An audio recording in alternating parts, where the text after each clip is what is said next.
عرفان صدیقی صاحب کے انتقال کی جھوٹی خبریں چلائی جا رہی ہیں۔ جس روز سینٹ سے 27ویں آئینی ترمیم کی منظوری ہونی تھی اس روز کہا گیا کہ ان کا انتقال ہو گیا ہے۔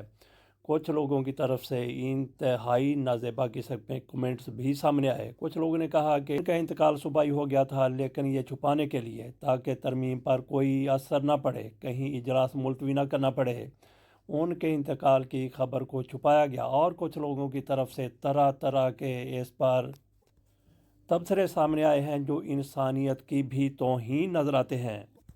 آپ کے ان کے ساتھ شدید اختلافات ہو سکتے ہیں، جیسے کہ وہ میاں نواز شریف کے ہمیشہ ساتھی رہے ہیں، ان کے جائز ناجائز کا حصہ رہے، لیکن اس کا یہ مطلب نہیں ہے کہ ان کی اس طرح سے کردار کشی کی جائے اور اس طرح سے جعلی اور جھوٹی خبریں پھیلائی جائیں۔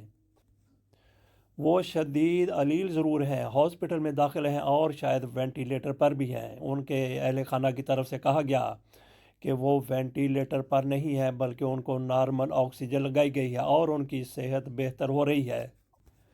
اس کے باوجود بھی افواہوں کا بازار گرم ہے اور منفی تبصرے بھی جاری ہیں۔